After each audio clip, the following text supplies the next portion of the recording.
ठंडी में पढ़ने के कुछ टिप्स लेके आए हैं जो आपके एग्जाम में बहुत बेनिफिट होंगे। कि जो पहले पढ़ रहे थे, जैसे गर्मी में पढ़ रहे थे, वैसे ठंडी में भी बैठ के पढ़ें 4-5 घंटे। ठीक है, हम लोग सुबह उठते हैं तो हमें आलस्य टाइप का कुछ लगता है। ठीक है, ये सभी बच्चों के साथ होता है, इवन बच्चों के साथ नहीं, टीचर के भी साथ यही होता है।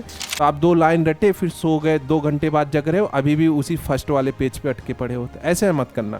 हेलो बच्चों, कैसे हो? आई होप आप सब अच्छे होगे और अपनी पढ़ाई अच्छे से कर रहे हो। देखो, विंटर स्टार्ट हो चुका है और आपका एग्जाम भी धीरे धीरे अब आने वाला है। ठीक है, अगर आप बोर्ड में हैं, ठीक है, अगर बोर्ड फाइनल एग्जाम दे रहे हो तो प्री बोर्ड वगैरह एग्जाम स्टार्ट हो गए हैं, बट साथ साथ में ठंडी भी बढ़ गई है।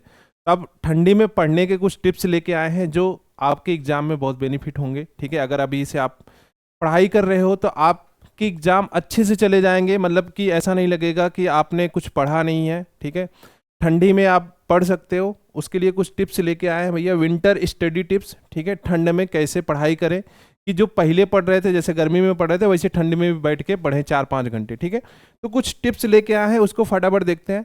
देखो, जब हम लोग सुबह उठते हैं तो हमें आलस्य टाइप का कुछ लगता है। ठीक है, ये सभी बच्चों के साथ होता है, इवन बच्चों के साथ नहीं, टीचर के भी साथ यही होता है कि सुबह अगर वो उठते हैं तो उनको आलस्य लगता है।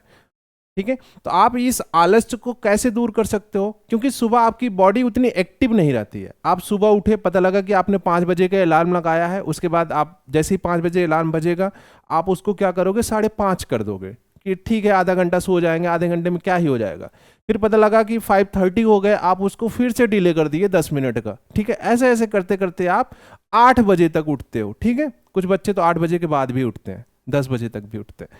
तो सुबह क्या करना है आपको, जैसे ही आप जितने बजे का अलार्म लगाओ, मान लो 5 बजे का अलार्म लगाओ, ठीक है, 5 बजे उठो, तुरंत थोड़ा सा एक्सरसाइज वगैरह करो। ऐसा नहीं है कि आप बॉडी बिल्डर बन जाओ, बॉडी बिल्डर नहीं बनना है स्टूडेंट लाइफ में, और बहुत सारे काम होते हैं। तो आप सुबह उठो, रनिंग वगैरह कर लो 2-4 मिनट, 5 मिनट, 10 मिनट एक्सरसाइज कर लो। ठीक है, योगा वगैरह अगर आप सीखे हो तो योगा वगैरह कर लो। ज़रूरी नहीं है कि आप जिम में जाके जो है, मैंने कह दिया कि आपको योगा करना है, आप जिम में जाके 4 घंटे एक्सरसाइज कर रहे हो। ठीक है, तो ऐसा नहीं करना है।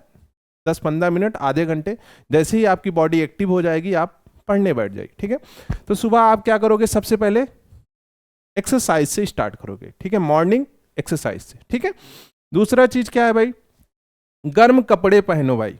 कुछ बच्चे होते हैं ना, वैसे घूम रहे हैं, जो गर्मी वाले कपड़े हैं वही पहन के घूम रहे हैं। तो गर्म कपड़े पहनो, विंटर वाले कपड़े पहनो। और क्या करना है, पोस्चर का ध्यान रखना है भाई, किस पोजीशन पे आप बैठ के पढ़ रहे हो। कुछ बच्चे हैं एकदम रजाई में दुबुक के बैठ के पढ़ेंगे। ठीक है, एकदम थोड़ा सा उनका सर खुला रहेगा और सामने किताब रहेगी, बस इतना ही दिखेगा, बाकी पूरा रजाई में घुसे रहेंगे। तो ऐसे भी नहीं पढ़ना है, क्योंकि ऐसे पढ़ोगे तो 5 मिनट से ज़्यादा नहीं टिक पाओगे। ठीक है, अगर सिर्फ आपका सिर्फ मुंह ओपन है, फेस दिख रहा है, बाकी पूरा एकदम रजाई में ऐसे बैठे हो, तो फिर 5 मिनट से ज़्यादा नहीं टिक पाओगे। तो आपको क्या करना है, चेयर पे बैठ के पढ़ना है भैया, चेयर पे, कुर्सी पे बैठ के पढ़ना है। कुर्सी मेज का उपयोग करो। किसका? कुर्सी मेज पे बैठ के पढ़ो। ठीक है, रजाई से निकल के कुर्सी मेज पे बैठ के पढ़ो। तो 2 पॉइंट हो गए आपको जो फॉलो करने हैं। ठीक है, बहुत इंपॉर्टेंट पॉइंट है। तीसरा, लिख कर पढ़ने वाले सब्जेक्ट। आप जैसे जब सुबह उठोगे, आप जब बैठोगे, ठीक है, कितनी भी एक्सरसाइज किए रहो, स्टार्टिंग के 5-10 मिनट आपकी बॉडी उतनी एक्टिव नहीं रहेगी। तो स्टार्टिंग में आपको नींद आनी ही आनी है, 5-10 मिनट तो आपको नींद आनी ही आनी है। तो आप क्या करो, उस टाइम आप क्या करो, लिख कर पढ़ने वाले सब्जेक्ट, जैसे मैथ्स हो गया, बहुत अच्छा सब्जेक्ट है, फेवरेट भी होगा कई बच्चों का। तो मैथ्स के 2-4 क्वेश्चन उठा लो, सॉल्व करो। ठीक है, जब उसको सॉल्व करोगे तो आपका माइंड ओपन होगा, नींद अपने आप भाग जाएगी। ठीक है, अब ऐसा नहीं है कि आपने कोई सब्जेक्ट उठा लिया ऐसे जिसमें रटना है, तो आप 2 लाइन रटे, फिर सो गए, 2 घंटे बाद जग रहे हो, अभी भी उसी फर्स्ट वाले पेज पे अटके पड़े हो। तो ऐसे मत करना।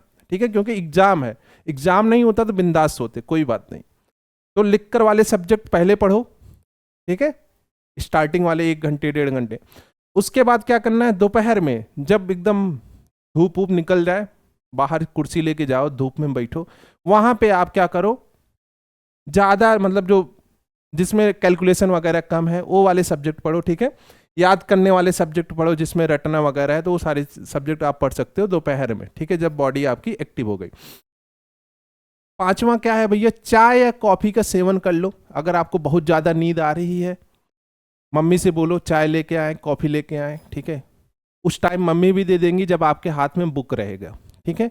अगर आप पढ़ रहे हो तो घर वाले भी ला के दे देंगे, नहीं पढ़ रहे होगे तो फिर वो कुछ ना कुछ काम बता देंगे कि जाओ आटा चक्की से आटा लेके आओ, किराने वाले भैया से बोलो दूध लेके आओ, ये सारे काम कराएंगे। उनसे बोलो हमें पढ़ना है, ठीक है। तो चाय कॉफ़ी का भी सेवन कर लो, इसी बहाने चाय कॉफ़ी भी मिलती रहेगी, ठीक है। तो ये 5 पॉइंट्स आप अभी कम से कम जब तक आपका सर्दी का सीज़न चल रहा है इन सबको रोज़ फॉलो करो, ठीक है। आराम से पढ़ाई करो बिंदास होके और एग्ज़ाम को फोड़ दो, ठीक है। इससे तो 7-8 घंटे तो आप पढ़ ही सकते हो आराम से, ऐसा कुछ नहीं है। अभी तो प्री बोर्ड वगैरह भी है तो वहाँ पे भी आपको ये ज़रूरत पड़ेगी इसकी, ठीक है। कम से कम 14-15 दिन रहने वाली है ठंड, क्लियर है। तो ये कुछ पॉइंट्स थे जो आपको बताने थे, क्योंकि बहुत मेजर बच्चों के यही डाउट थे कि सर्दियों में कैसे पढ़ना है, ठीक है बच्चे। तो बिंदास होके पढ़िए, मस्त होके पढ़िए, सर्दियों में भी पढ़ो जैसे गर्मियों में पढ़ते थे, ठीक है बच्चे। थैंक यू, धन्यवाद।